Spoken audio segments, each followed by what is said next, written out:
बात कर रहे हैं हम लोग distance of a point from a plane. ठीक है ना। अब एक प्लेन जो है वो दिया हुआ है। ठीक है।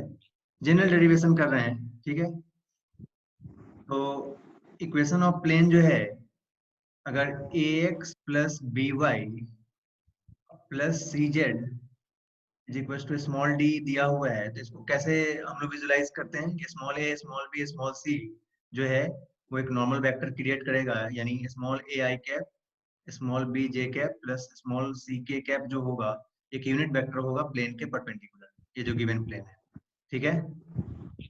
ठीक है। और capital A x plus capital B Y plus capital C Z जो है वो कैपिटल डी के बराबर है। तो हम ये मानते हैं कि नॉर्मल वेक्टर तो capital A I cap plus capital B J cap plus capital C के कैप होगा, लेकिन वो नॉर्मल वेक्टर जो है उसकी लेंथ 1 नहीं होगी, यानी यूनिट वेक्टर नहीं होगा, कुछ भी हो सकता है। ठीक है ना। और ये जो डी डिस्टेंस है ये ओरिजिन से दूरी नहीं होगी, लेकिन अगर यूनिट वेक्टर बन जाता है small a small b small c के थ्रू, तो ये डिस्टेंस ओरिजिन से हो जाता है। ये हम लोगों ने डिस्कशन कर लिया होता है। ठीक है। हाँ। अब अगर मैं बोलूं कि ओरिजिन से जो डिस्टेंस है वो स्मॉल डी है, तो डिस्टेंस के टर्म्स में जो है सबसे शुरुआत में हम प्लेन का इक्वेशन देखे थे अनुष्का, वो क्या देखे थे? R vector dot N cap equals to D. ठीक है। ये हम लोगों ने सीख लिया था कि भाई इस ढंग से जो है प्लेन का इक्वेशन को रिप्रेजेंट किया सकता है। इसमें डी जो है वो ओरिजिन से जो है इस प्लेन की दूरी होगी, और इनकैप वेक्टर जो है इसके परपेंडिकुलर वेक्टर है। ठीक है। यानी इस प्लेन के परपेंडिकुलर एक यूनिट वेक्टर है। ठीक है ना। और वो इनकैप है या नहीं है। है? अब पहले वेक्टर फॉर्म में चीजों को निकालते हैं और फिर जो है उसको जनरलाइज कर लेंगे और कार्टेशियन में भी उसका डिस्कशन कर लेंगे। ठीक है ना। ओरिजिन ये रहा अपना। अब मैं बोलूं कि भाई कोई भी एक जनरल पॉइंट है, कोई भी जनरल पॉइंट है, ठीक है ना, उसका डिस्टेंस हमको चाहिए, यानी एक तरह से ये पॉइंट जो है पी पॉइंट का डिस्टेंस परपेंडिकुलर डिस्टेंस जो है हमको इस लाइन पे चाहिए। तो क्या करेंगे? तो इस पी पॉइंट से परपेंडिकुलर डिस्टेंस चाहिए, यानी सबसे पहले तो बात करते हैं कि पी का जो पोजीशन वेक्टर जो बनेगा, ठीक है ना, उसकी बात कर लेते हैं पहले। तो पी का जो पोजीशन वेक्टर बनेगा वो कुछ ऐसा बनेगा क्या? पी पॉइंट का पोजीशन वेक्टर कुछ ऐसा बनेगा क्या? सोचो जरा। हाँ। और अगर मैं पी, ये जो ओपी ओपी वेक्टर जो बना, ठीक है ना, ओपी वेक्टर का प्रोजेक्शन अगर एन कैप के डायरेक्शन में ले लूं, तो क्या कुछ प्रोजेक्शन जो बनेगा वो कुछ ऐसा बनेगा क्या? अगर ध्यान से देखें तो क्या प्रोजेक्शन कुछ ऐसा बनेगा क्या?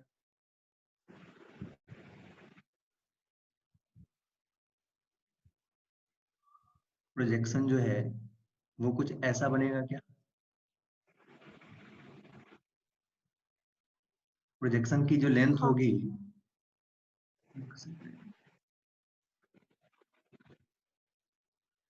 P vector dot N cap. हाँ वो तो बनेगा। एक सेकंड में दो।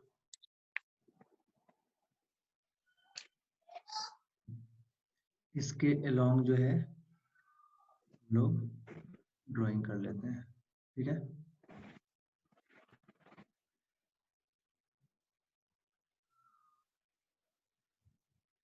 ठीक है। अब जो प्रोजेक्शन होगा, प्रोजेक्शन की जो लेंथ होगी, उस लेंथ पे अगर चर्चा करें तो क्या इस पे परपेंडिकुलर यहाँ पे ड्रॉ होगा?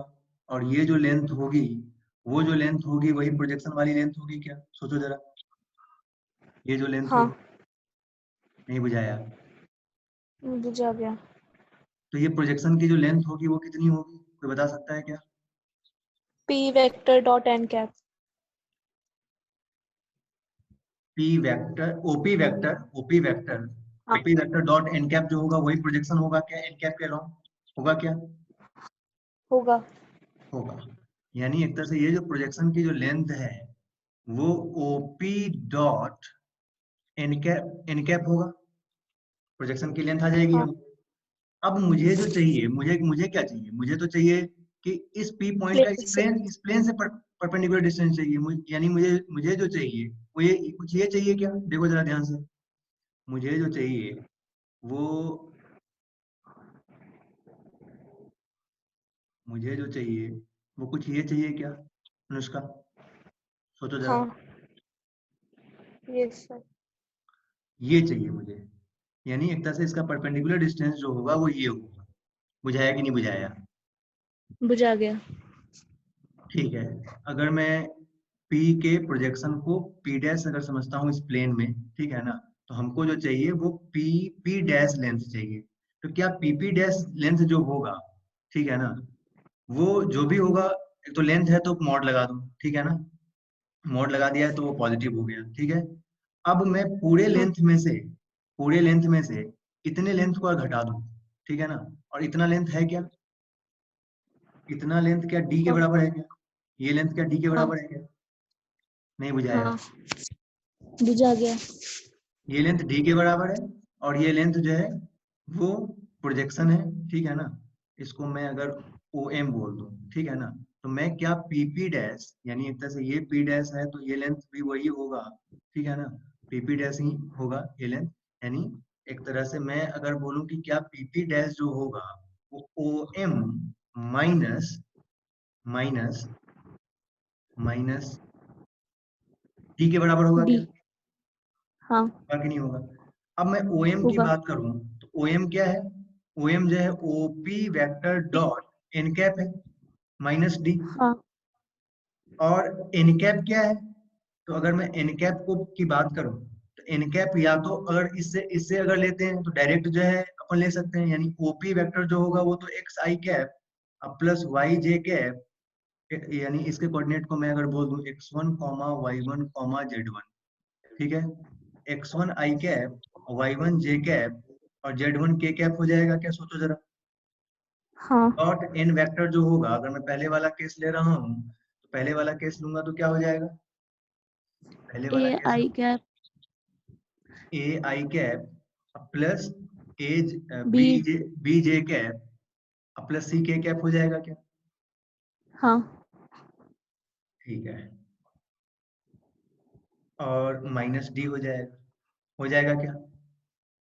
हाँ यानी एक तरह से यहां से अगर बोले तो क्या हो जाएगा, a x one plus b y one plus c z one minus d, ठीक है ना। लेकिन ये तब है जब हम ये मान लें कि small a small b small c जो है वो यूनिट वेक्टर है। अगर ये यूनिट वेक्टर नहीं होता है तो क्या होगा, इसके आर मॉड से R divide. Vector dot N vector is equal to D होगा। और हाँ ये डी जो है वो ओरिजिन से डिस्टेंस नहीं है, ओरिजिन से डिस्टेंस के लायक इसको बनाना पड़ेगा। कैसे बनाना पड़ेगा, तो R vector dot N vector को एन वेक्टर के ही मैग्नीट्यूड से डिवाइड कर देंगे तो एन कैप बनेगा। और इधर डिवाइड किए हैं तो इधर भी हमको डिवाइड करना पड़ेगा, यानी एन वेक्टर के ही मैग्नीट्यूड से डिवाइड करना पड़ेगा। यानी ये जो होगा वो स्मॉल डी जैसा बनेगा, बनेगा कि नहीं बनेगा, और ये जो होगा वो एन कैप जैसा बनेगा, बनेगा कि नहीं बनेगा। बनेगा। अगर मुझे जनरल केसेस में देखना है, क्योंकि हमेशा जरूरी नहीं है कि जो प्लेन के है प्लेन के परपेंडिकुलर जो है यूनिट वेक्टर नहीं दिया जाता है, कुछ भी हो सकता है, वो किसी भी लेंथ का हो सकता है, यानी प्लेन के नॉर्मल वेक्टर जो है वो कुछ भी हो सकता है। यानी हम जनरल डेरिवेशन कर लेते हैं, तो जनरल डेरिवेशन करेंगे तो क्या लिखेंगे, डिवाइड बाय।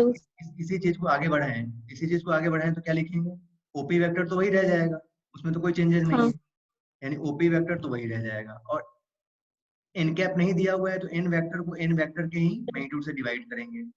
और स्मॉल डी जो है वो डायरेक्ट नहीं दिया हुआ है, तो जो एक तरह से ये जो आएगा, यहाँ जो आएगा उसको उसी के में ये क्या कहते हैं कि यहाँ सेम जो है एन एन वेक्टर से डिवाइड जैसे कि हम वैसे कर देंगे, ये जो होगा स्मॉल डी के बराबर होगा, होगा कि नहीं होगा। होगा। ठीक है। तो अगर मैं देखूं तो एक second, x one i cap plus y one j cap plus z one k cap dot n vector जो होगा वो क्या होगा, a I cap a I cap. B J cap plus c के कैप अपॉन में under root of में a square plus b square plus c square, इसका इसका जो लेंथ होगा उसी से डिवाइड जो कर रहे हैं। अब माइनस डी अपॉन में वही चीज हो जाएगा कि अंडर रूट ऑफ में a square plus b square plus c square, बाकी नहीं होगा। होगा।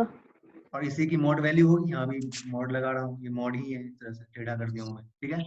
तो जो आएगा यही नीचे जो है अंडर रूट में, तो जो है वो एलसीएम बन जाएगा क्या, हाँ क्योंकि दोनों में ही आ रहा है, यानी अंडर रूट ऑफ में a square plus b square plus c square जो है वो अंडर रूट में आ जाएगा। और ऊपर जो आएगा वो क्या आएगा, यानी डॉट प्रोडक्ट लेने के बाद जो आएगा, यानी ए एक्स वन अब प्लस बी वाई वन अब plus c z one minus D आ जाएगा।